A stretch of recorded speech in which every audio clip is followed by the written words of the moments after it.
Hey, Joe, can you hear us?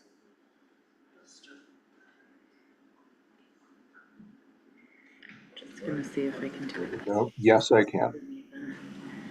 This little presenter view. Can you hear me?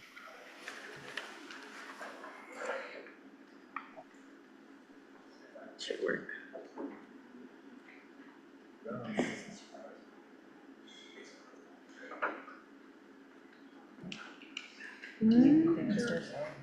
Not at the moment. Hey, Joe, can you hear us? Yeah, can you hear me? I'm talking, but you might not be hearing Okay, me. you're talking, we can't hear you.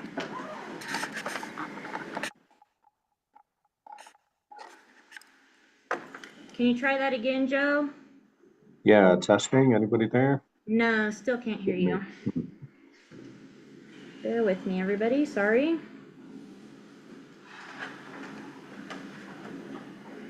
Oh. Is this better? Does this work? Okay, now try, Joe. Does this work now? That's working. Okay. And you can hear Okay. us? Good. Yes. Great. Okay, give me 1 second here. And if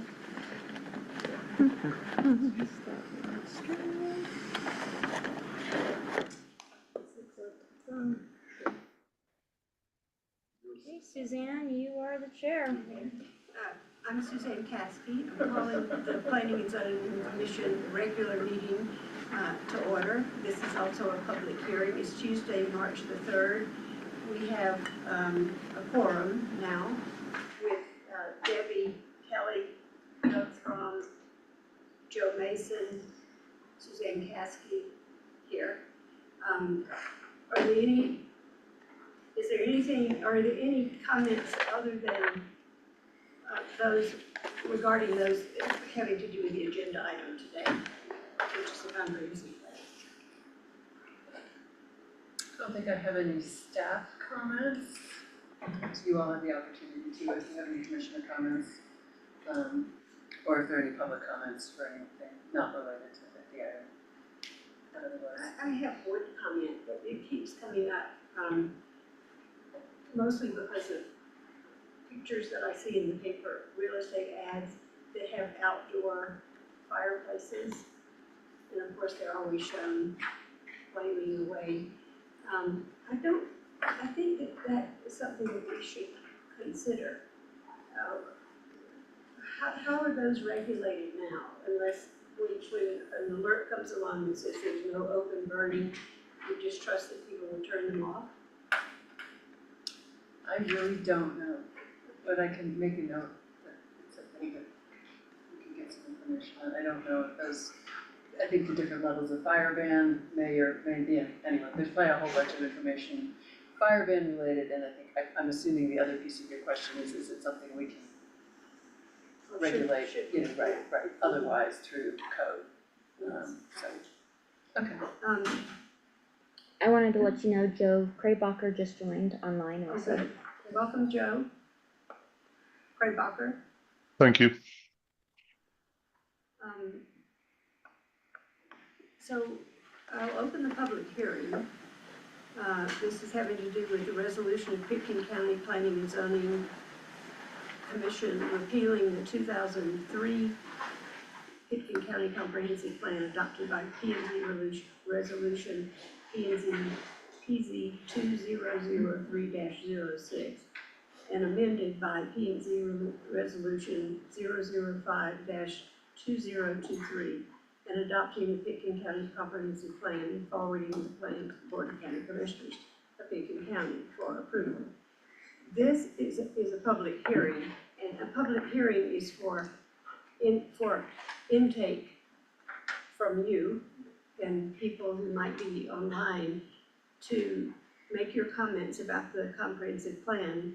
If you have comments, this has been widely circulated already and through the caucuses and open houses and such. So we may have exhausted what you have to give, but First, we'll start with the presentation by the planning office. Do you have that available? We do. We Thank do. you, Suzanne. Okay. I will start. Thank you. A lot of work has gone into the development of the final draft of the Picken County Comprehensive Plan. You can even go to the next slide. We have a lot to cover, so we'll provide a brief but thorough review of the plan this evening. But we want to make sure that we leave time for public comment from those in the room and those who may be online. We will be covering the purpose of the plan, the extensive process used to ensure that the plan reflects community values, plan content by chapter, a summary of existing and new policies, and we'll highlight policies that have been a focal point based on community engagement and planning commission input over the last 2 years. From there, we will shift to a summary of written public comments received to date and included in your packet, and then leave time for public comment from those in the room. We'll wrap with a review of next steps.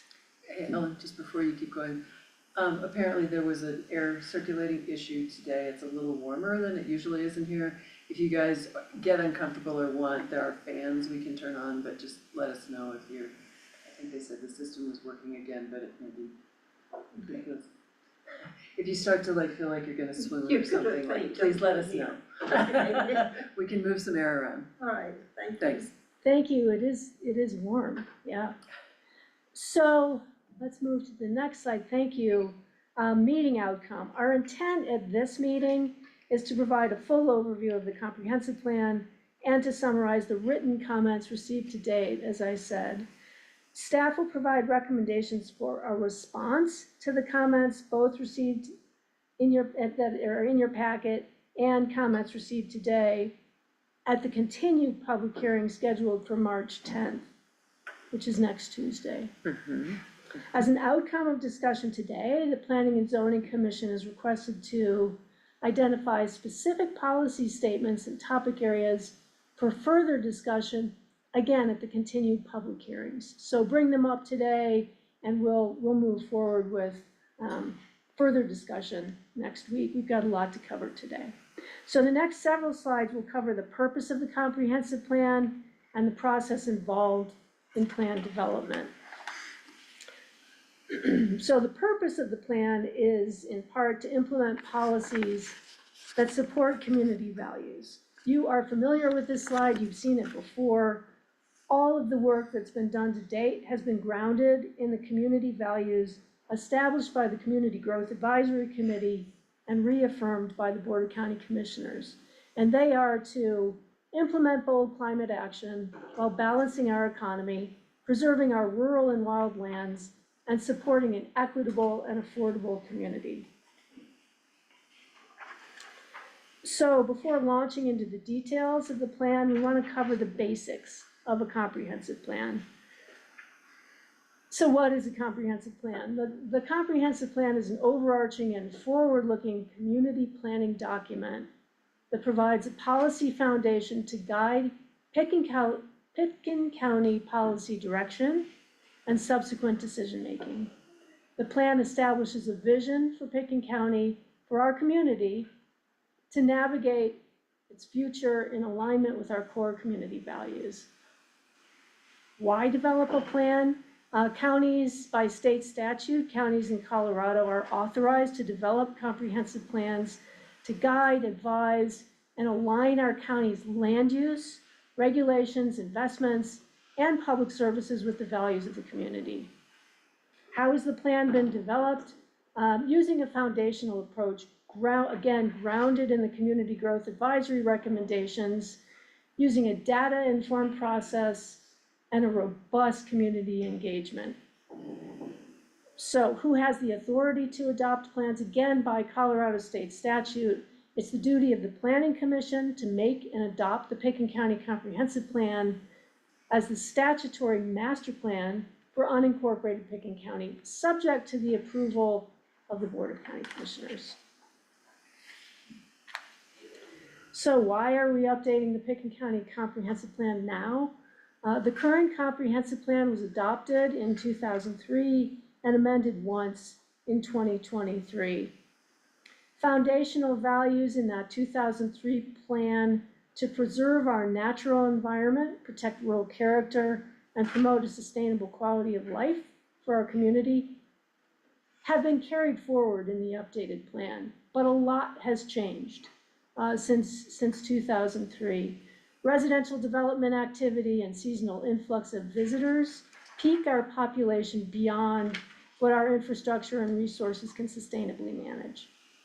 Existential climate change, traffic congestion, lack of affordability present pressures that substantially impact our quality of life.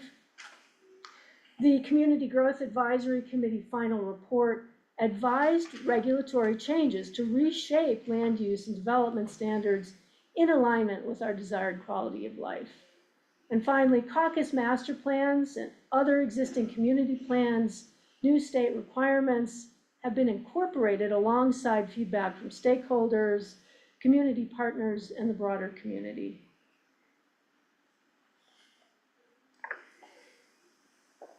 So this slide, again, you have seen this slide before, planning commissioners. This slide shows the Vision 2050 progression initiated in 2019 with the Board of County Commissioners' declaration of a climate emergency, followed by BOCC appointment of a 26-person citizen committee, that Community Growth Advisory Committee, that represented a cross-section of the community and was tasked with addressing the issue of growth through the lens of climate change.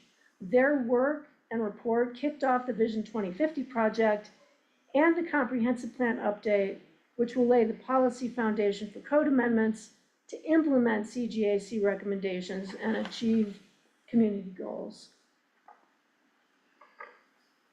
So, and I'm running through these, quickly stop me if need be to clarify anything. This slide shows that there have been 4 phases in the comprehensive plan process. The first phase during the summer of 2024 established existing conditions as a baseline for where we are now, our initial public outreach and establishment of a work group as a steering committee. That was followed by more community outreach in phase 2 and intensity studies to test and ultimately validate those CGAC issues raised around economic, transportation, and climate intensity associated with large homes specifically, all leading to establishment of a planned policy framework for where we go from here. Spring into winter of 2025 was spent was spent refining policy direction with significant public outreach and 5 work sessions with the Planning and Zoning Commission to develop the plan in your packet today. We are now in the 4th phase, that far right column, having developed a final plan draft published on our website on January 29th and referred out for comment. We're before you today for the first public hearing for adoption, and then upon adoption, we'll take the plan to the BOCC for approval. Any questions? I assume there are no questions about those phases, but stop me if need be. This slide, you've also seen before, it defines the roles and responsibilities for plan adoption. The community at large has informed the project at key milestones throughout the process. The Vision 2050 work group, consisting of folks who participated in the CGAC with the addition of caucus representatives, has checked our process and consistency with values expressed by the Community Growth Advisory Committee. The Planning and Zoning Commission is tasked with developing, reviewing, and adopting the plan, and then acting as the formal recommending body on the subsequent land use code amendments. The Board of County Commissioners, as I said, approves the plan following P&Z adoption, then reviews and adopts building, energy, and land use code amendments through the formal plan public hearing process. So this brings us to where we are today. All of the input compiled over the last 2 years has informed the draft plan. All of that input included open houses and community surveys, work with the Vision 2050 work group, caucus meetings, general public output, Pitkin County departments, staff review, and at least 20 planning commissioner work sessions.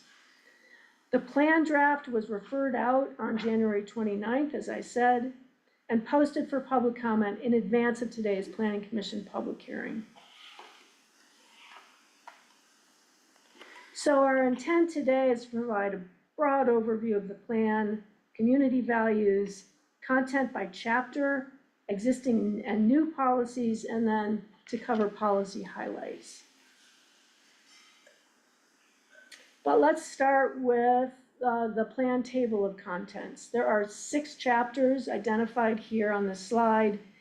Chapter 1, the introduction, grounds the plan in community vision and values.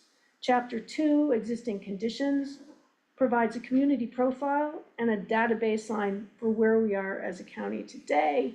Chapters 3 through 6 are the policy chapters addressing the topic areas of the natural environment, built environment, community and economic health, and regional approach, each with a stated goal, community direction and context, and policies to act on those community goals and values. There's also an appendix, which includes the implementation matrix, excuse me, and supplementary reports. These are not going to be adopted as part of the plan, but are provided as reference only. So, hello, Zach, welcome.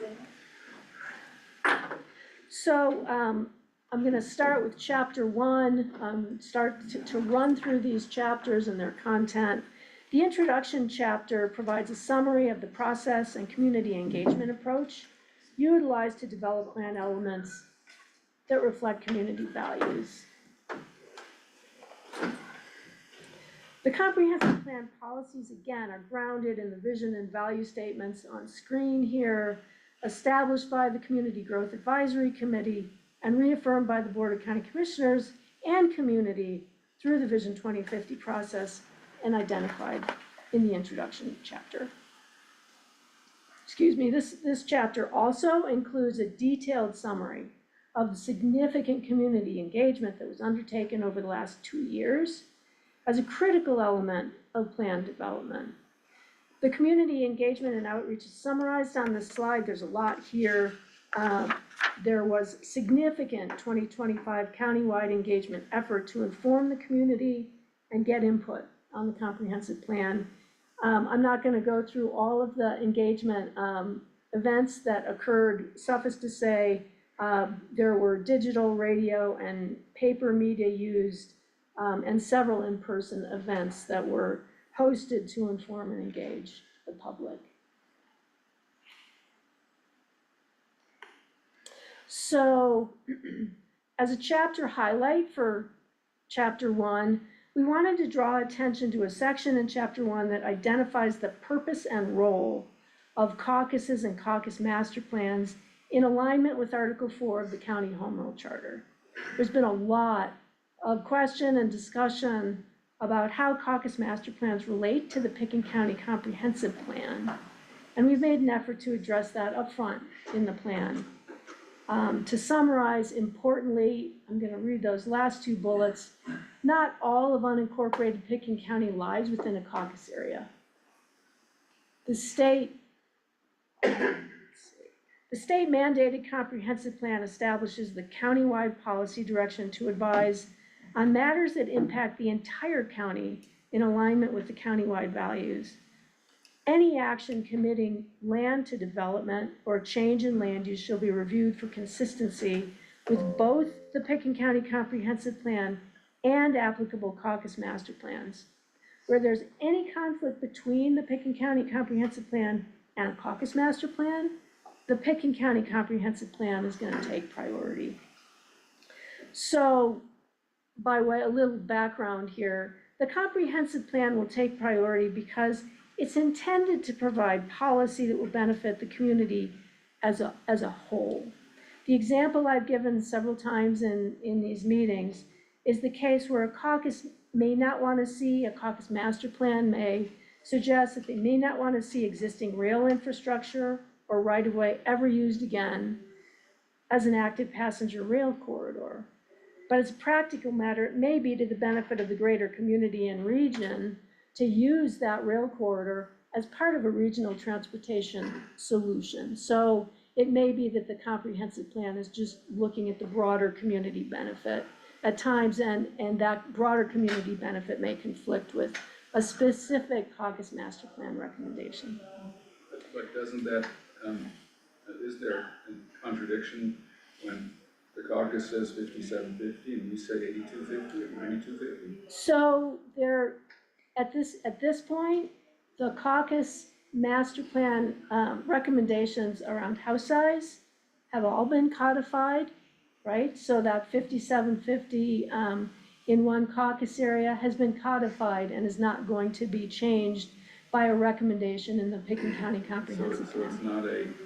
it's not a caucus recommendation, it's moved past. It's been that. codified. Right, it's been Correct. codified. Moved from their master And plan again, into an Right, overlay. if future, other caucuses in the future, we're having those conversations with several, wanna do that again, it's, you know, a master plan as well as then the overlay is the tool to codify that, so, right. Nothing in the comp plan would affect those that have already been codified. And thank you for raising that as a question, because there's been a lot of confusion around that particular issue. And so with that, Are there unless, other examples of areas where Pickens counties takes precedence over, caucus? You know, I mean, in reading this and looking at the comments and things, there's obviously concern in the caucuses about some things in the plan. Are there other, and the one that came to me immediately was the square footage.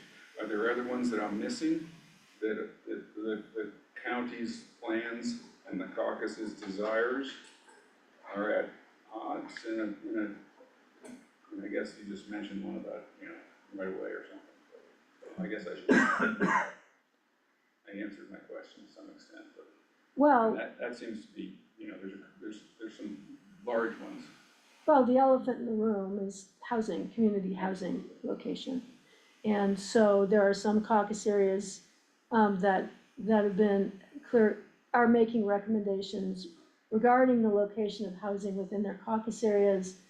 At some point, we've established criteria in the policies within the comp plan around location of community housing, both within the urban growth boundaries and outside of, and we'll get into that discussion a little bit later, but that may be a case where county commissioners may make a decision that's looking at the broader need rather than a specific geographic concern. So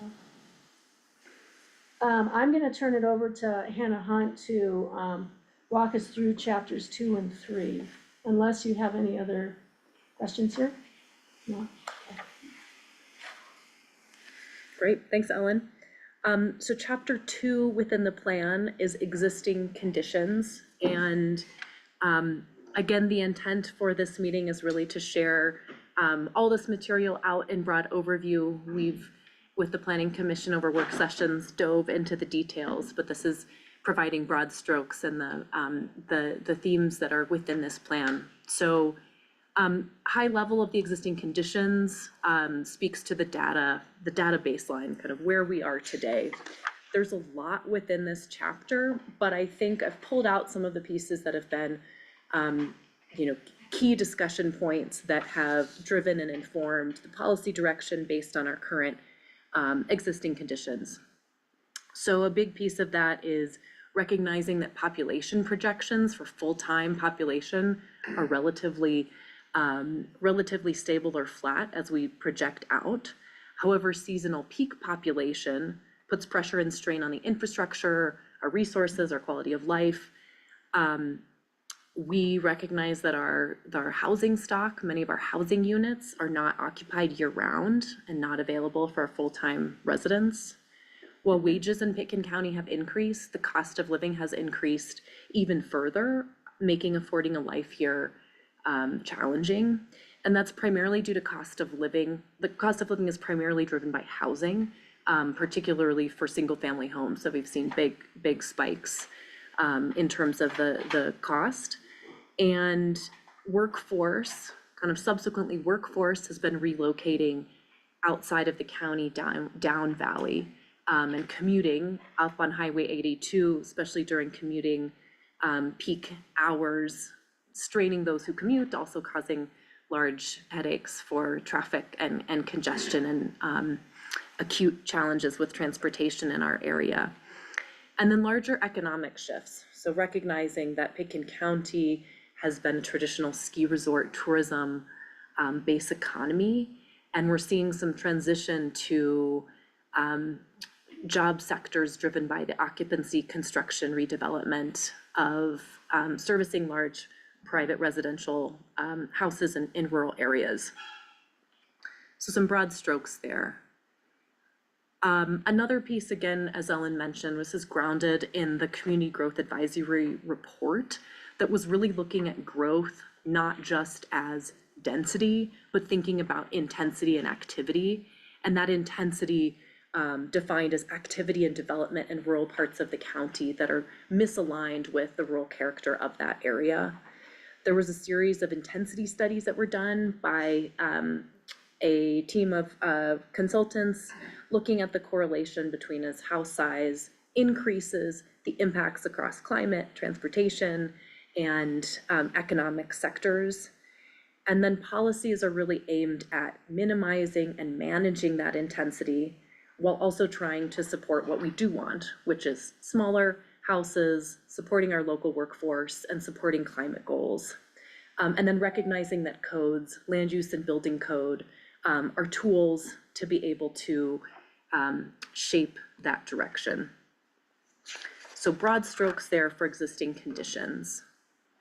Chapter 3 is the chapter that outlines the natural environment. And this has been informed by a compilation of many sources, a lot of existing land use policies that are carried forward, caucus area master plans that speak to aspects of the natural environment. The CGAC had recommendations here, and then county departments, healthy rivers, open space and trails, emergency management, environmental health, in addition to water and land use best practices and a Pitkin County water conditions report, among others. When we get into this chapter, so each of these policy chapters starts out with a goal and then has broad community direction. So with the natural environment, I think a big thing here is that this is carrying forward a long-standing and really unwavering goal, which is preserve, conserve, and protect the rural character, wild lands, and natural environment of Pitkin County. And then some broad community direction around that goal: preserve and protect our natural environment, deploy county regulations to support our natural environment, mitigating our human impacts to the natural environment, supporting broad partnerships for environmental protections, and recognizing caucus master plan input for the natural environment at large, and then some specifics around hazard mitigation. Within this chapter, there are 8, 1 through 8 policy areas. There are 82 distinct policy statements. That's a lot. And just quickly, the policy areas are natural resources and biodiversity, water, quality and quantity, agricultural lands, air quality. Number 5 is scenic quality, public lands and open space, recreation and tourism, and environmental hazards. So just gives us an idea of the scope that's captured within this chapter. I think another key aspect is that this is a values-driven plan, and importantly, these policies are grounded in an output of those community values as articulated in that Vision 2050 statement. So on the left are those 8 policy areas, and then on the right are how those relate to the different community values. So all of those are right there with rural preservation, many with balanced economy, just recognizing how our environment is really connected to our local community and local economy. I would like to say something about this. I think that, that you started compiling this while the growth committee was still actively working. And that was a great help to see, are we going where we want to go? Are we accomplishing the things we want to? And it's also surprising to me that so many boxes are checked in the policy areas. It's great. Thank you. Thanks, Suzanne. Yeah, trying to tie that thread through from the growth committee through the values and the work that the planning commission has done as well to make sure that we are always circling back to those values. Another aspect that I want to highlight within this chapter, and we'll go through this within each of the subsequent chapters, but again, reiterating that many of the policies in the land use code today continue forward and are foundational for the policy direction in this comprehensive plan, but also recognizing that many of the new policies supplement, add on, or update those existing policies. So I will just go through these. So existing policies on the left, and then how those are expanded into the policy direction themes on the right. So preserving wildlife and habitat and broadening our commitment to protect migration corridors. Protecting water resources as existing and increasing water adequacy requirements for development and redevelopment, as well as water conservation and efficiency. Protecting senior water rights and supporting flexibility of water rights to benefit hydrology in addition to ecology. Preservation of ag lands and provisions to support agricultural producers and local food systems. Monitoring air quality as an existing and recognizing the impacts of climate change to our local air quality. Protection of scenic views, and then further strengthening that policy direction regarding development's impact to scenic views. Support for public lands, longstanding, as well as reaffirming the commitment for permanent protection, especially of federal lands. Managing recreation and recognizing the many benefits of recreation to our local economy, as well as monitoring recreational use as well in addition to education. And then hazard mitigation in addition to its existing policy, and then taking that further through coordinated resiliency planning, specifically with an emphasis on wildfire, and then integrating with some of the other work the county is doing regarding the hazard mitigation plan. So that again is a broad overview of what's existing, and then the new policy direction within this chapter 3. I would like to, and we'll do this for each chapter again, go through some policy, what we're calling highlights. And we're thinking about that, policies that have received substantial community input or have evolved through the process from planning commission input or public input, as well has been a topic of conversation in our community engagement. And we want to go through these just to make sure that planning commission is aware of what's in the policy, if there's any additional adjustments or that you would like to make clarifications. I'm gonna go through these in summary, but I've got the plan and I'm happy to pull up the exact policy language if there's any that we would like to review. But again, it's a big plan. These are the ones that staff wants to just ensure that we're aligned and that we are carrying forward the direction from the Planning Commission. So stop me if there's anything here that you'd like to go through. So in the section 1, natural resources and biodiversity, so this first one, 1.5, preserving and restoring migration and movement corridors and exploring safe passages is the gist of 1.5. In water quality and quantity, increasing water adequacy requirements for development and redevelopment. 2.9, limiting new outdoor amenity consumptive uses such as pools, spa, water features, non-native landscapes. 2.10, disallowing water trucking as a primary water source to the extent possible. 2.24, augmentation plans to impact in-stream flows. So this is about encouraging augmentation plans that replace in time and in place in support of in-stream flows. In section 3, which is the agricultural lands, environmentally sustainable agriculture, including local food production. And then 3.8, updating regulations for agricultural structures for local agricultural producers.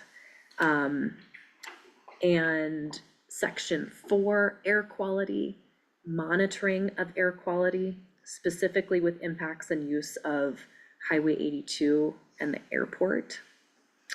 There are more on the next page, but I'll just pause there and see if the commissioners have anything there we'd like to dive into further. I just have a question about disallowing water trucking. I was talking to a friend of mine that lives up in Shieldo Terrace and worrying about a well this summer with the lack of water. But that would be disallowing water trucking for a new development as a plan for water, not as something that would maybe have to happen in an emergency, if her well went dry. Correct. Would you like me to read that policy statement? No, I just wanted to kind of clarify that it wouldn't affect someone who's been there for years and all of a sudden the well's not running. Correct. This is talking about new development or redevelopment as the primary source.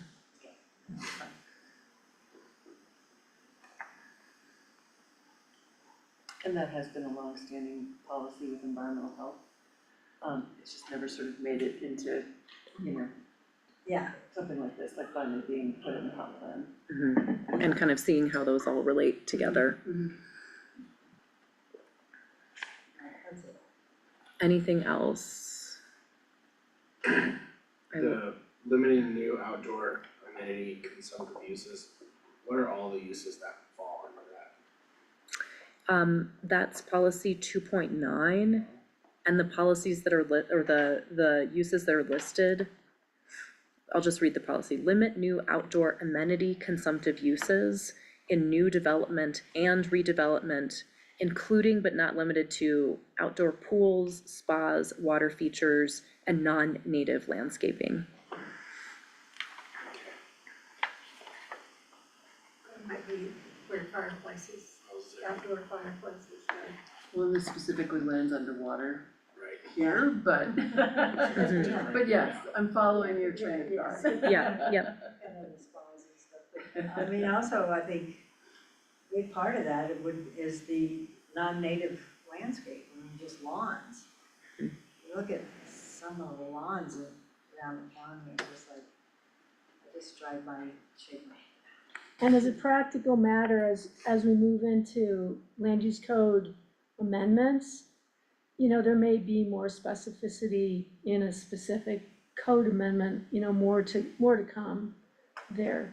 But the policy is pretty specific. Yeah, and I think as Ellen noted, this sets the stage for the implementation through code updates, and we have identified a variety of the water development standards as being a high priority in terms of implementation through specific code updates, which would take this much further in terms of the specificity and requirements, et cetera. Next. Shall I keep going? Yes. Doug? Okay. I saw an eyebrow raise and I wasn't trying to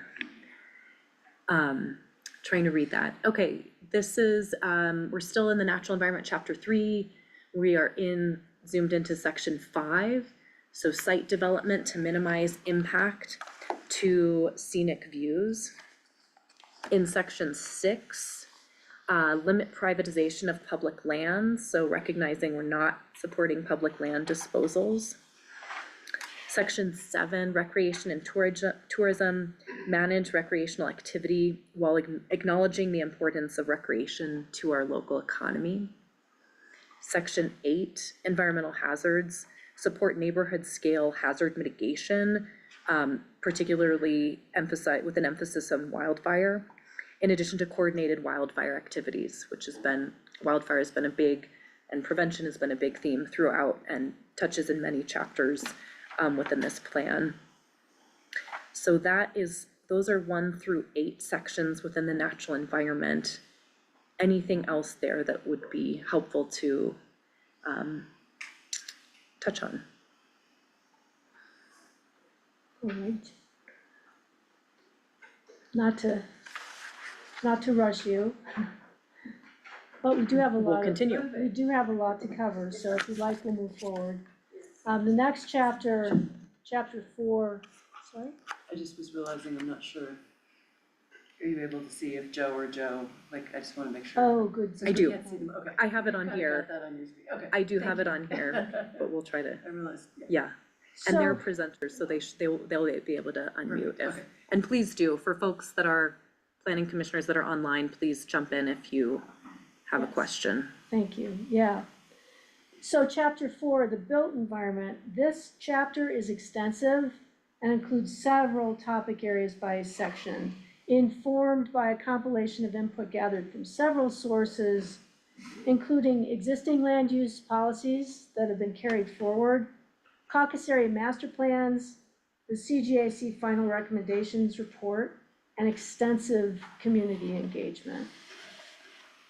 So if we move forward, It's a little the delay. goal, Mhm. the goal for this chapter reflects the overall CGAC direction for addressing elements of the built environment to achieve community values. The goal is to ensure that all elements of the built environment, land use, transportation, housing, energy, and infrastructure, work together to reflect our community values. The broad community direction here is synthesized from the CGAC, again, community input, existing plans, and feedback to date. It is to minimize and manage the intensity and community impacts of large homes while incentivizing smaller homes, and supporting our local workforce. And this is something that received a lot of discussion over the years. Stand strong on environmental protections and rural preservation. Prioritize community housing development that meets our community values, and streamline and incorporate incentives into the land use and building codes. So, quickly here, under this chapter, there are 9 sections, policy areas, and 95 distinct policies in the chapter, so a lot. Quickly, the policy areas include climate action in the built environment, land use, including land use patterns, development standards, and site constraints, community housing, buildings, transportation and mobility, waste management, resilient infrastructure, utilities, cultural and historic resources. So here's this slide again for this chapter. The 9 policy areas listed on the left are identified, and this graphic shows how and where they align with those community values, especially bold climate action, and weave together balanced economy, rural preservation, and equity and affordability. Again, you'll see that, yeah, a lot of these boxes are checked, not all of them, but these policies were really intended to achieve community goals that have been identified and values. So this table for the built environment chapter reiterates the fact that there are many existing policies in the land use code that are and will continue to be foundational for the community and will be carried forward in the comprehensive plan. The right-hand column identifies many of the new policies in the plan that supplement, update, and improve upon those long-standing policies. So the plan now includes policies for environmental stewardship and performance standards to align with climate and community goals and incentives for small homes. The plan policies support management of growth and manage intensity of residential development in rural areas and limit exemptions from growth management. Policies maintain rural character today, and the new plan focuses density towards urban areas with sufficient infrastructure. Prioritize community housing in the urban growth boundaries is still a long-standing existing policy.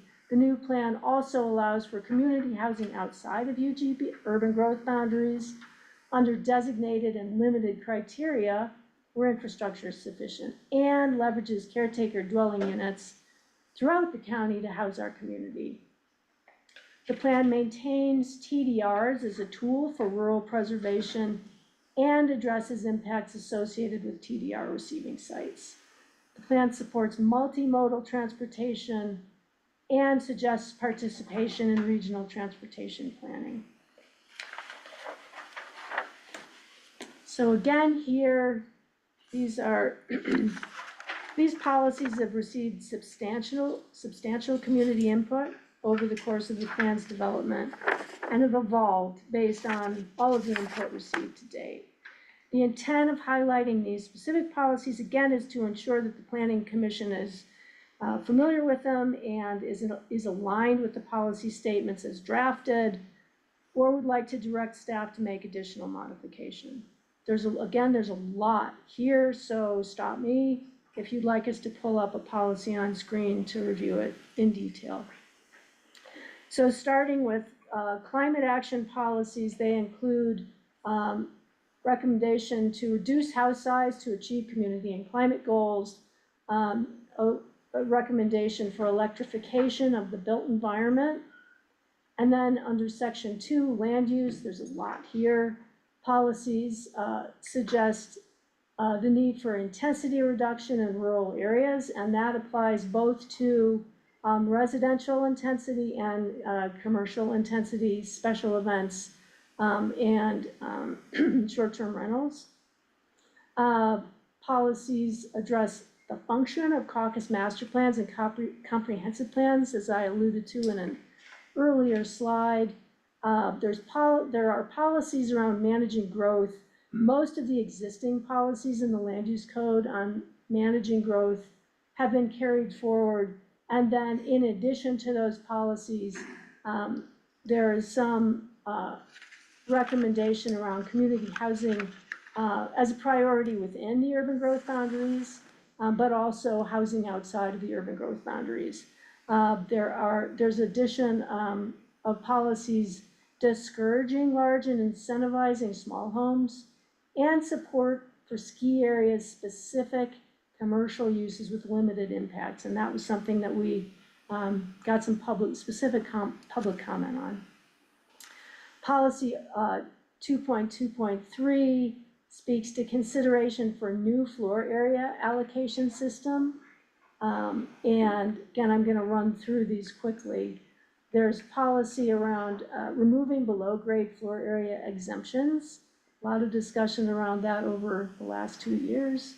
Incentivizing small homes, managing the intensity of large homes, and then on transferable development rights, the policy essentially recommends preserving the transferable development rights program and its intent to preserve rural character in backcountry areas, but to address the impacts on receiving sites.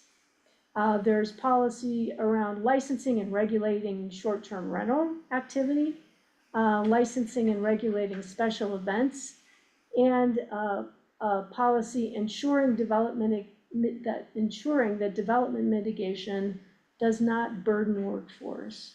So before I move on, there's a lot there. Are there any thoughts, questions relating to any of One comment those? on the built environment chapter about the existing and the new policy direction, manage growth and manage intensity of residential development in rural areas. I don't think we need rural areas, and I know that's not really part of this, but I think we need to manage intensity of residential development, period, not just in rural areas. It's, I don't know how it relates to specific Well, sections in here, but yeah. rural development is not the only, all development. It's a good point. The discussion, I think, the policy speaks to managing intensity of residential development outside of the urban growth boundary, urban growth boundary areas specifically, but your point is well taken. Yeah, and I would just add, Doug, that the kind of idea around the intensity is that that's occurring in rural parts of the county where there's not sufficient infrastructure, resources, the resources to kind of support that.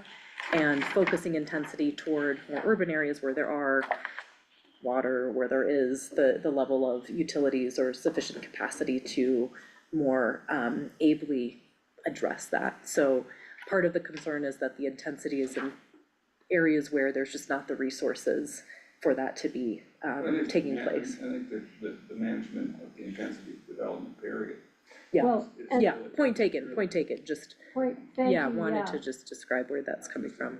Point taken, because the policy does, the heading of the policies is intensity reduction in rural areas, so we may wanna, modify that. You know, it's the intent, I understand, and how it relates directly to, Yeah. you know, written words and policies is more difficult. Yeah, great note. Yeah, thank you for that. Where in the plan is the idea of hardening of structures? It is under buildings, I didn't highlight that, but Yeah, we're not at section 2 yet, but it's under the buildings, section 3 in the built environment chapter. And it Yeah. shows up in other places too, related to wildfire resilience and kind of integrated planning. But it is absolutely, it is addressed in several places and it's really important. Let's see, hardening, I think we have one, yeah, it's in buildings, section 410, structure hardening and resiliency. Page, Page Sorry. 111.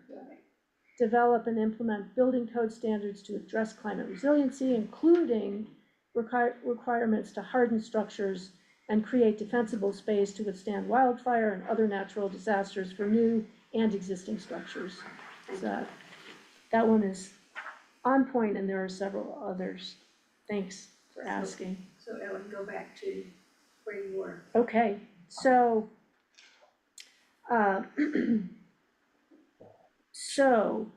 in- did have a Oh, question on that. okay, What did we end up doing to limit the exemptions for the growth management? that, I thought what did we do Or, yeah, to limit That policy exemptions? 2.2.5 on 101. Yeah, So that reads, limit exemptions from growth management system. Address the pace of development by restricting growth management exemptions to achieve development that is consistent with community values of bold climate action, balanced economy, rural preservation, equity and affordability, and does not result in an increase in economic, transportation, and/or climate intensity. and, yeah, and, And just to note that that would be implemented, that would set the stage for implementation through code updates in the land use code. okay. so it doesn't specify in this policy which exemptions would be limited, eliminated, but more to come on that, more discussion. We really wanna think that through, and, yeah, good question. And any others before we move on? No? Okay, so, let's go to the next slide, thank you. Section 3, community housing, has obviously, been, a focal point for a lot of discussion over the last couple of years. The first, section 3.8 speaks to leveraging the caretaker dwelling units to support community housing. There's been a lot of support for caretaker dwelling units as a type of housing, that may be appropriate. The second bullet here speaks to continued support for the location of housing within the UGB as a priority, but also providing specific criteria for consideration of the location of housing outside of urban growth boundaries. Right, so section 4, speaks to buildings. I only cited these two policies, but they're policies around existing residential buildings. Existing residential buildings and around redeveloping larger homes at a smaller size. Under section 5, transportation and mobility, I'm sorry, I, on this 4.5, yeah, I have a difficult time reading it. Provide incentives to encourage residential development to utilize the existing building footprint or smaller and not to exceed the codified maximum final floor area in effect at the time. I don't know what the time is. Boy, that's a mouthful, isn't it? Let me go to it. 4.5, Yeah, on 110. Yeah. I don't know what that. Not to at the time. exceed the codified maximum final floor area in effect at the time, At so, the time when it was developed, or when it's being redeveloped, or now, or Or later? when the code gets codified, or the old code, or? in theory, it would, then Suzanne might wanna help me here, but the idea is to, it would be when the application, when the residential redevelopment, came in, when the either, land use application or building permit came in, I think it would be the codified maximum final floor area in effect at that time, but we should probably specify. 15,000 square foot house today and it comes in for redevelopment. This is about providing incentives to encourage redevelopment to utilize the existing building footprint or smaller. It's not, as it's drafted, it's not suggesting that there be a hard and fast regulation. I said, yeah, can't replace that 15,000 square feet with 15,000 square feet. This is suggesting we provide incentives.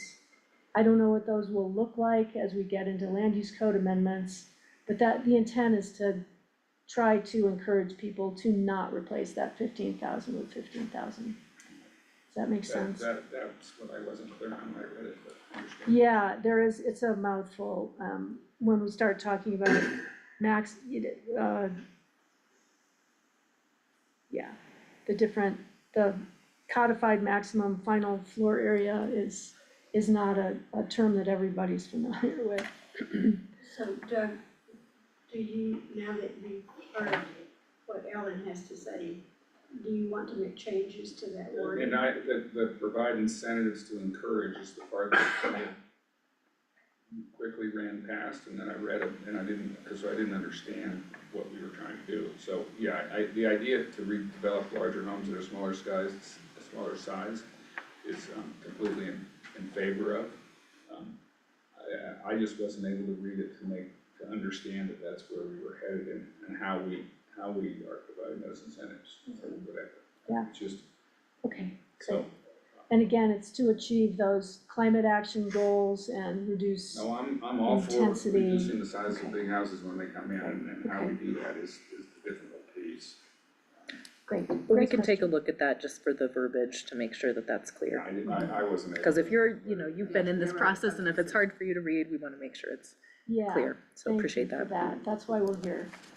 So section 5, transportation and mobility, Oh my God, oh, one thing, okay, sorry, sorry. yeah. 04.13, phase out natural gas in public facilities. Mm-hmm, I think I mentioned this before, I guess the only language that I'd like us to contemplate adding there is just that we phase out natural gas in public facilities as the new technology becomes competitive or realistic, or I think, something that just acknowledges that. I'm just gonna go to that policy for folks online, just so we're clear. That was this policy 4.13, phase out natural gas in public facilities. Just to bring that's a that up.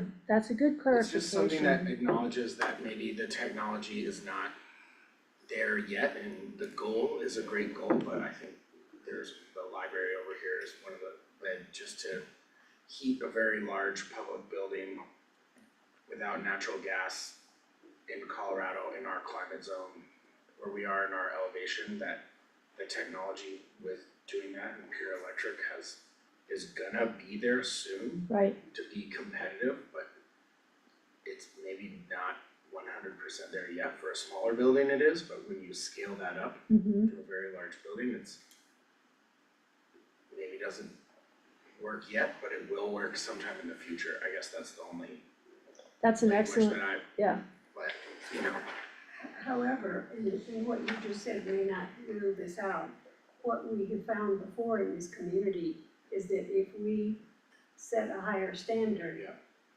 manufacturers work harder to capitalize on it. That was the case with, when there were only, there was only one or maybe two clean burning wood stoves on the market.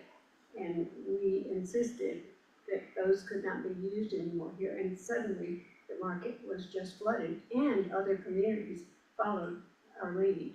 Mhm. So there's a sweet spot in there somewhere. Yeah. Great, yeah. Those are great. And there's kill- already some consideration language built into that policy, so it could be that we take a look at that to make sure that we find that balance between Yeah, being bold, but also acknowledging the current realities. being on the leading edge as a model, Yes. right?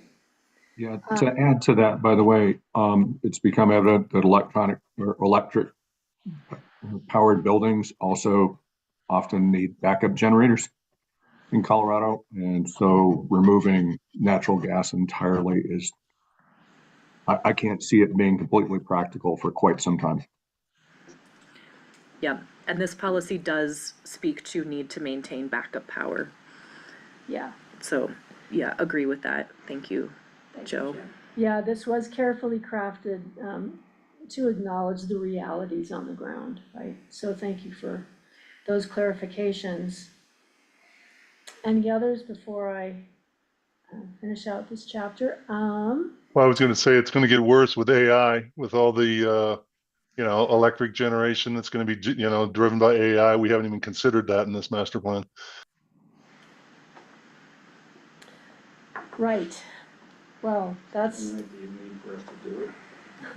good point, Joe, thank you for that. We haven't considered AI directly in this comprehensive plan.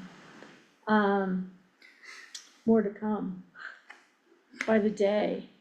So on that, We will all be replaced very soon by bots. right, so maybe AI can deal with that policy. I think Star Trek did a movie like this, years ago, so we're just gonna be, brains floating in a cosmic pool. Right. Thank you for But- that Yeah, thank you visual. so much, Yeah. Jen, that's a great way to end the day. But on a serious note Yeah. though, just to note that as we get into the implementation related to water adequacy requirements, that may come back as a discussion about, the water data center use, for example, is a big tie. So not that we're seeing that type of development happening here in Pickens County, but just that may be a place where we're thinking about the water adequacy for all development across all sectors, which may be a right. nice appropriate kind of tie-in. Yeah, it will be interesting to track AI and see, where we go from here. I will continue if there aren't any other questions, yet, is that? No, yeah. Oh, okay. So section 5, transportation and mobility, speaks to reducing traffic intensity, and, requiring development concurrency with existing transportation infrastructure. Section 7, resilient infrastructure, speaks to, support for aging infrastructure, and that's, let me go back, I actually have some notes there. That's basically to support climate goals, resiliency, and affordability without going into more detail now, unless you'd like to. Section 8, utilities, also addresses utility extensions, the logical extension of utilities. This policy continues to recommend that utility extensions be limited, with a potential exception made for existing development and community housing under specified conditions and criteria. Any questions relating to these specific policy sections or specific policies Any commissioner questions? before we move on? Great, Okay, who's ahead? thank you. I'm gonna turn it over to Hannah. Back to for the me. Next chapter. Chapter 5, Community and Economic Health. This chapter comes from many different places, from our county departments of Public Health, Human Services, Age-Friendly Initiative, Emergency Operations, Hazard Mitigation Plan. There's a variety of existing land use policies and caucus plans that speak to aspects of community and economic health, as well as, you know, was a big theme in the engagement with our community throughout the last 2 years.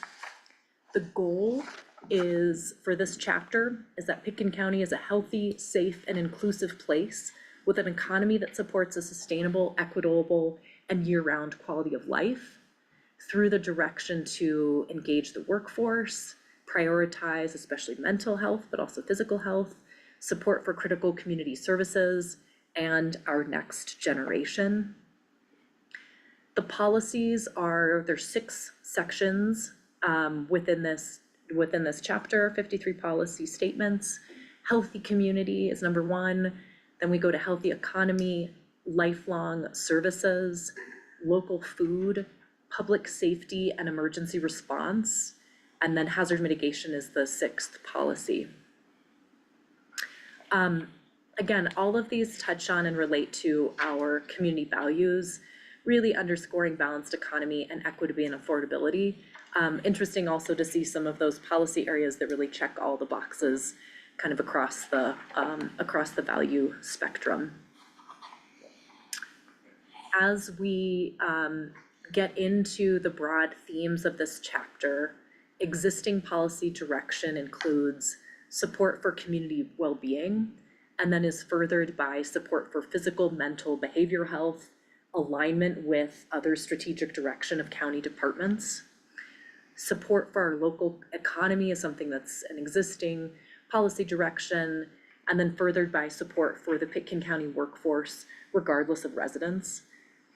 Support for community services existing, and then critical community services, and those who perform them. Specific support for lifelong services, early childhood through senior, and then youth and our next generation. Preserving agricultural lands, an existing policy theme, and then here's support for local food security, food system resilience, as well as local growers. Protecting our public safety is something that's really foundational, and then also making sure that we're aligning with the hazard mitigation plan, emergency management, and other core county operations. So policy highlights here, again, that have received, we've had some good discussion as a planning with you as a planning commission over the course of the work sessions to hone these policies, as well as with the series of open houses and community partner input. So in section 1, I'll go through these. Prioritize prevention for physical and behavioral health, which includes mental health and substance use. Advocating for youth by supporting K-12 education.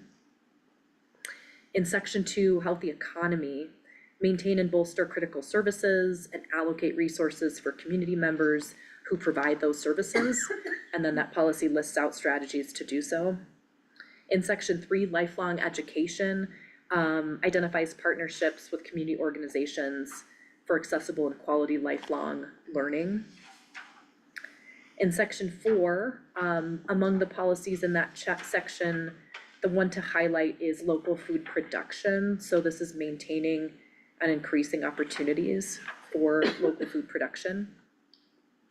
In section 5, public safety and emergency management, highlighting just the emergency evacuation piece, both planning and infrastructure. And then in hazard mitigation, planning for hazard mitigation, including risk assessments and risk evaluations. And this is a place, again, where the priority for wildfire shows up. Anything else here that the commissioners would like to clarify or read through specifically?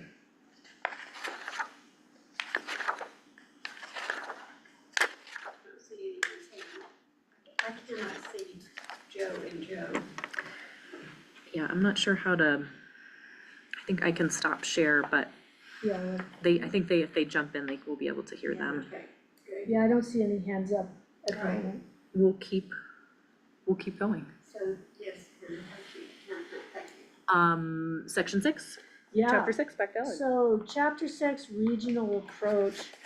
This chapter includes several topic areas informed by, again, existing policies in the land use code, also by the 2023 CGAC. I think I'd have that down by now. Final recommendations report, the elected officials transportation committee, input from the Picken County Climate Action Plan, Picken County Healthy Rivers and Streams Board, and broad community input that we've received over the last 2 years. So the goal for this chapter, as again established by the Community Growth Advisory Committee, is to collaborate valley-wide to design and implement systemic solutions to our most challenging and complex issues, from transportation to housing to climate. One jurisdiction cannot do it alone. The broad community direction here recognizes the need to engage in regional coordination around priorities of housing and transportation, preserve and protect regional environmental systems, recognize quality of life as a regional concern, and acknowledge that up-valley decisions have down-valley consequences for our workforce. So here there are just 4 policy areas and 26 distinct policies in the chapter. Quickly, the policy areas include regional transportation, regional climate, watershed-wide environmental protection, and strategic partnerships. So again, this table shows how the policies in this chapter align with and weave together the community values around bold climate, balanced economy, and equity and affordability, with some policies relating specifically to rural preservation, but not as many here.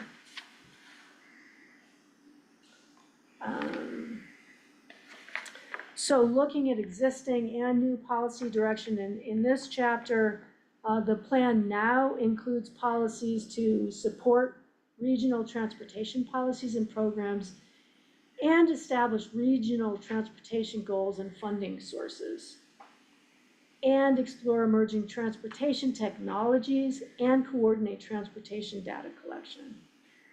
Policy to coordinate with regional partners and develop specifically a regional waste coalition and promote access to electric vehicle charging stations region-wide, and to support the regional net zero roadmap effort to achieve net zero energy and emission goals, to recognize the value of strategic partnerships as an existing policy, and coordinate strategies to increase wildfire mitigation and fire resilience, and expand access to childcare regionally. Existing policy to support our watershed resources and support regional biodiversity, habitat, and wildlife, and support regional coordination for drought management, which is really critical these days, right? So the policy highlights are identified here.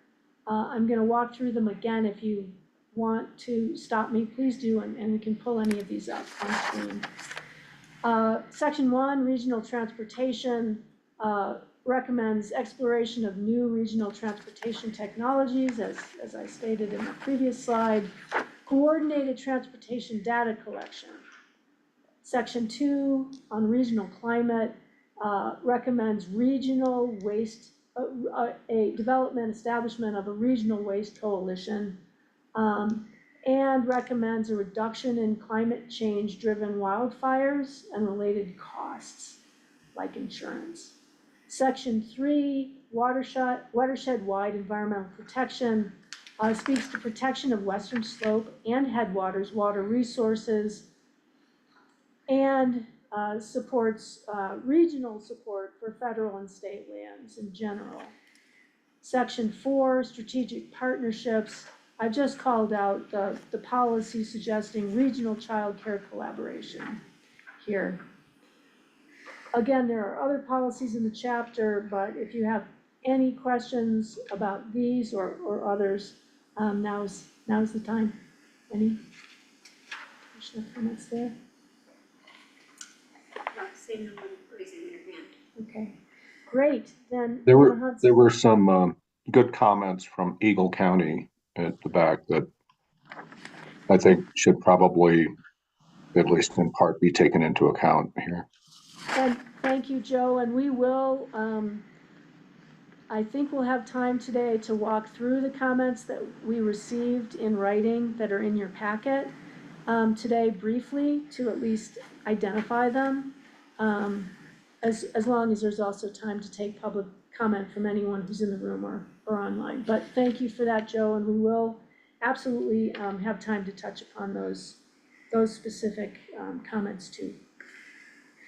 Hannah Hunt, I'm gonna turn the next Great. slide over to you. So the appendix, what's included in the appendix is this implementation matrix, which establishes priority for the next steps to implement the policies. Just a note that that is intended to be a work plan document that helps inform the long range team, and our intent of having that live as an appendix is that that can be updated and more nimbly used as we move forward. It's also not required statutorily to be adopted, but certainly a best practice to have as we move this plan and planning process forward. And then the series of supplementary reports, which inform this process throughout both the CGAC report, different intensity studies, and the like. So just a note on those supplementary reports. And then, as Ella noted, so we've received substantial public comment, thanks to all who have provided comment in written comment, as well as there are folks in the room and online who may wish to make a public comment. And we are happy to go through the summary of what we've received to date. We're also happy to start with comment in the room for folks who are here. I'll also note that we did receive an additional letter that came from Bill Sterling that we passed out to the Planning Commission that was addressed to the BOCC and P&Z today. Just for the record, wanted to make note that we received that as well.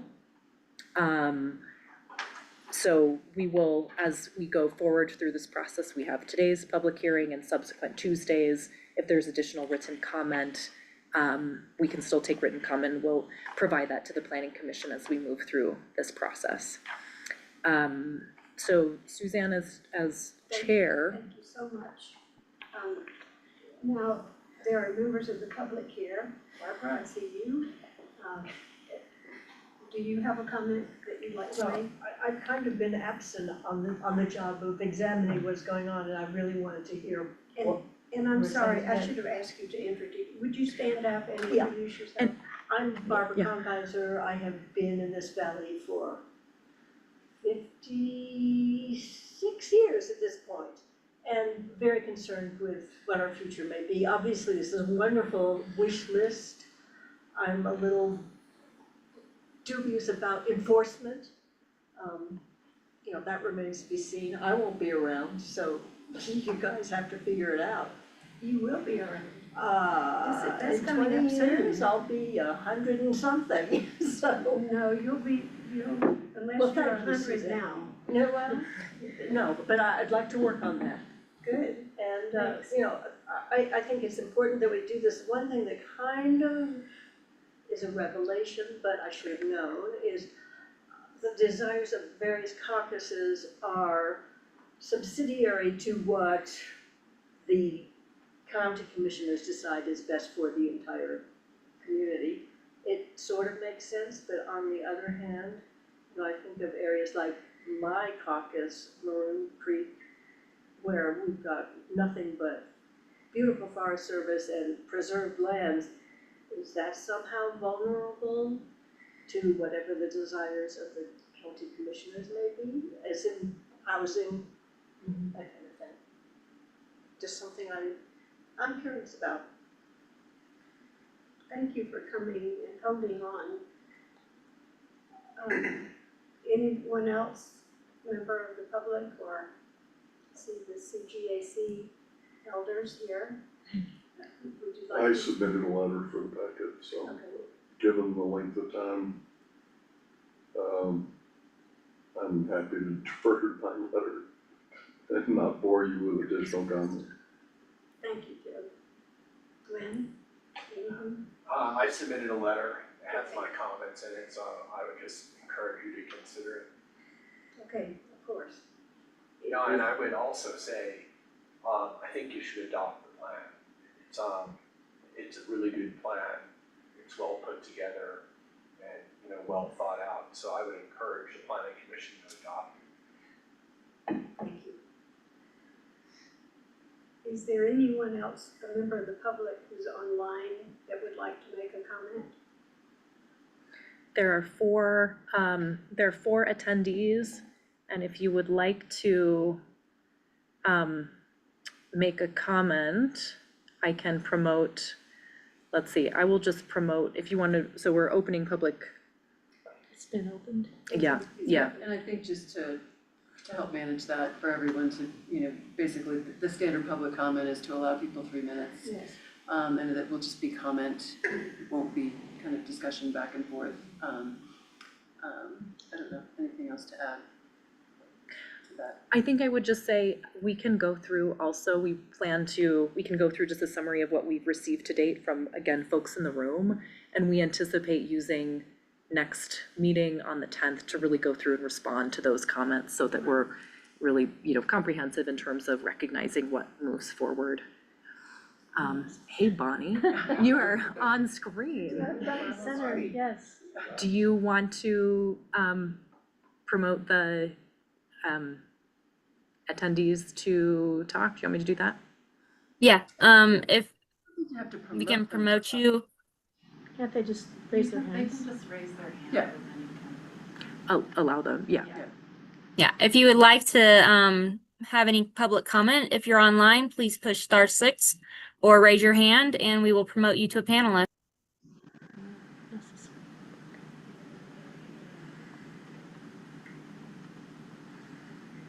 Do you see anyone raising their hand? There are no raised hands, so at this time we can close public comment online, and if there's anybody in the room that has not spoken.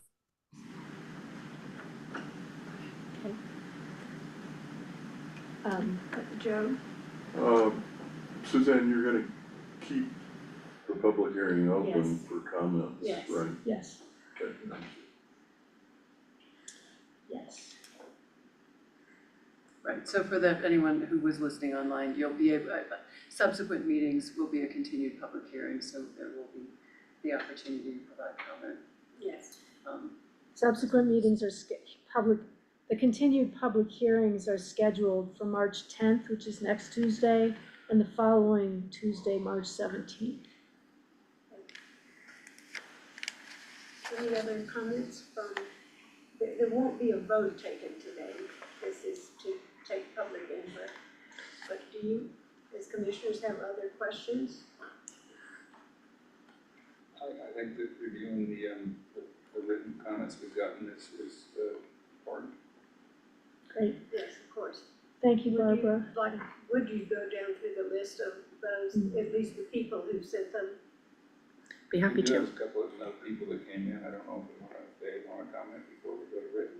Of course, are you here for the public hearing on the comprehensive plan?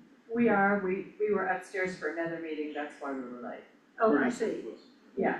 Do you have comments? Do you have comments to make? No, ma'am. And you heard that there'll be another public hearing next Tuesday? Yes. Okay. Hannah Hunt, how would you like to go through the? I've got a summary of those, so if you, if you're, Summary of the letters that were allow sent. me to go Yes, please. through these, great. Thank you.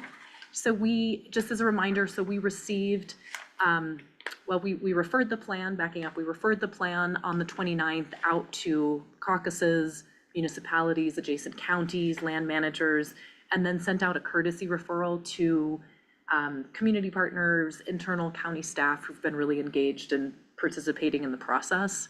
We received 25 written comments by February 23rd, which were included in your packet.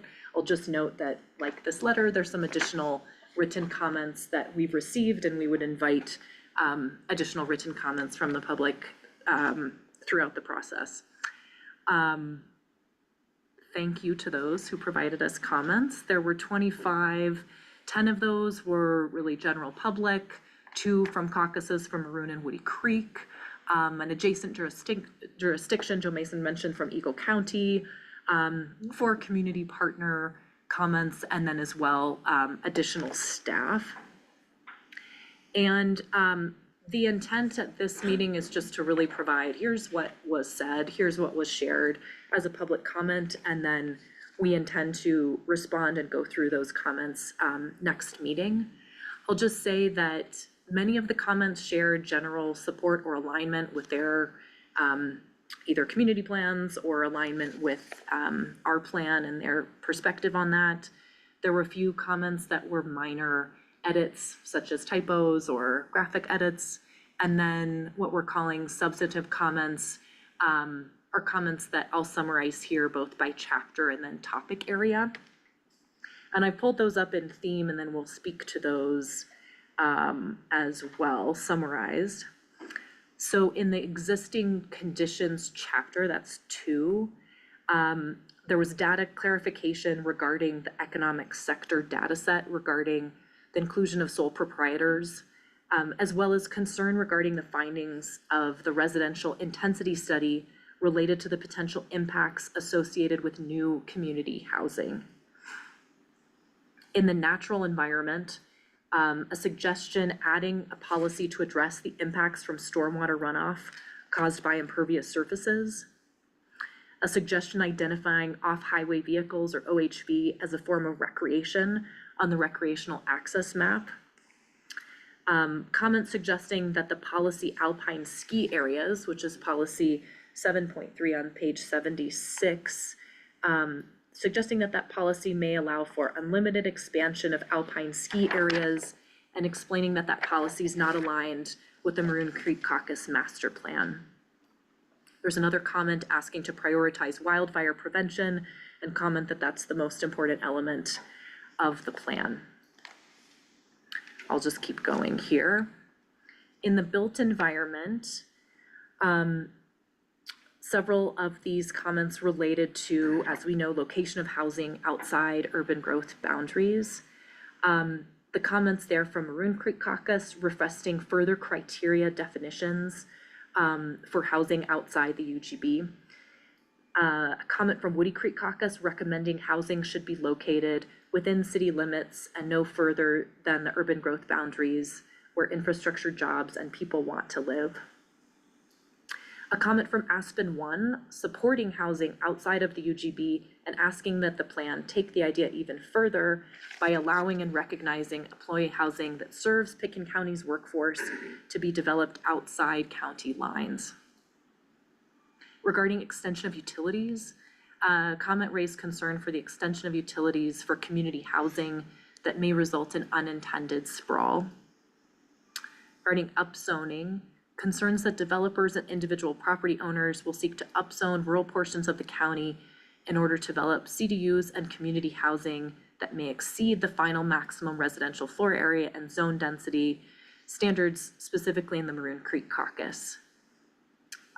Regarding caucuses and caucus master plans, comment from Maroon Creek Caucus raising concerns about the policy language of conflict between the countywide comprehensive plan and the caucus master plan, and would like to see the most restricted adopted plan take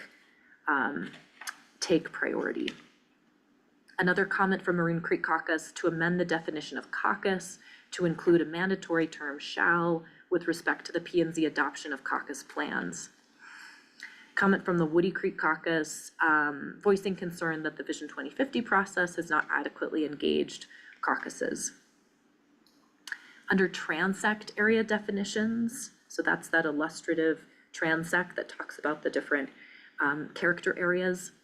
So there's suggested edits and additions of definitions within that community transect. I'm sorry, say that sentence again.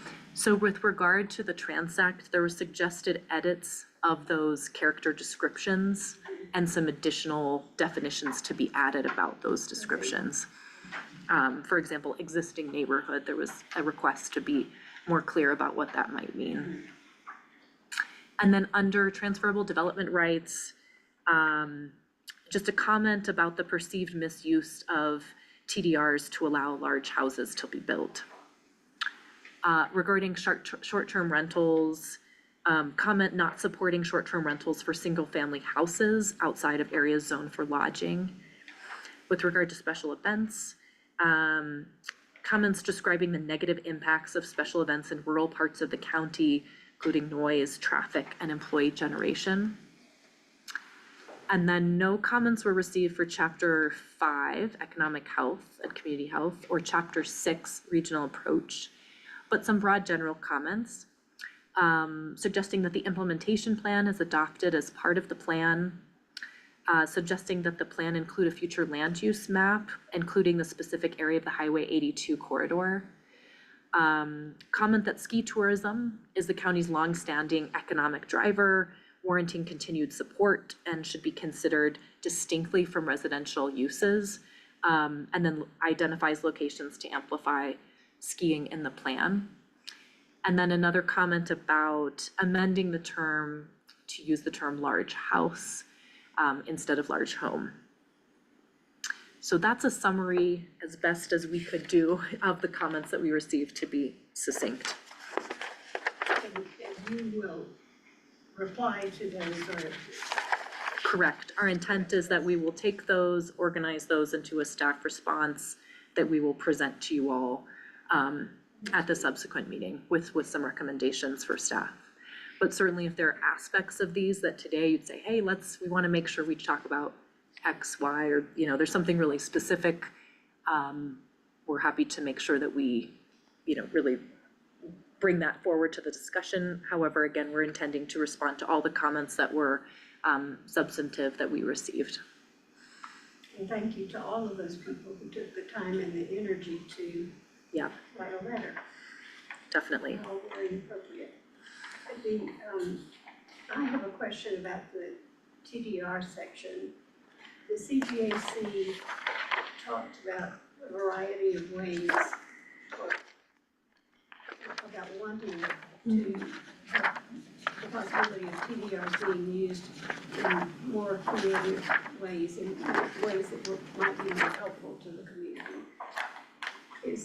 Yes. Is that, yeah, you did. And I'm gonna just bring that up on screen. So that's policy 2.210 regarding transferable development rights. And that extends from page 102 to 103. And So we can- and specifically to your question, Suzanne, right now we have the policy speaks to sending sites and receiving sites, and then if you go to the next page, Yep. there are Additional. additional TDR standards, and that's where we broadly identified the types of changes to standards that were brought forward by the CGAC. Obviously, code amendments are going to be, are gonna help dial in what those really look like, how they can be realistically achieved and their intent. But I think they are all covered in G through Okay. K. And I'm tending to jump ahead to the implementation, so thank you. No, but it's important, so thank you for bringing that up. Start writing code for it. Yeah, get on it, right. Busy. So if you have other questions, or are there any public comments that jump out at you that we haven't covered here that you'd like us to come back to you on, let us know. But if not, we're just gonna wrap our presentation here with next steps. Did public comment? Yeah. Do any commissioners have any more comments at this point? We're leaving the public hearing open, but I think we've come to the point that we could adjourn now. I'll entertain a motion to adjourn, Hey Suzanne, before you do that. Yeah. Can I make a suggestion? of course. I think it would be useful for the planning and zoning commission to just have somebody make a motion to continue consideration of the resolution to the next meeting on the record. So you do have a resolution on the table in front of you. And the substance of the resolution is repealing the 2003 Pickens County Comprehensive Plan and adopting the Pickens County Comprehensive Plan and forwarding the plan to the Board of County Commissioners, and that plan is an attachment to the resolution that's in front of you. So I think one of the commissioners wanted to make a motion to continue to the next date, which I believe is the 10th, is that correct? Correct. Make that motion, and in connection with that, leave the public hearing open. I think that would be the most orderly form of business to move forward from here. So moved. I heard a so moved from Mr. Sounded like Craybaugh, so moved, I yeah. believe. Or Mr. Mason, I'm not Maybe sure. it's- One of the Joes, yes. One of the Joes. Joe Mason. Mason. Joe Mason made the motion. Do I Joe hear a second. The other Joe. Joe and Joe. All in favor, raise your hand, aye. Aye. All, and Joe, there he is. All opposed? No. So, thank you, Right. Now I will entertain a motion to adjourn unless someone else has a burning question. Motion. Opposed. Get lost. Bummer. All right, I lost. Yeah. So Debbie Kelly has made a motion to adjourn. Do I hear a second? Second. Second by Doug Thrum.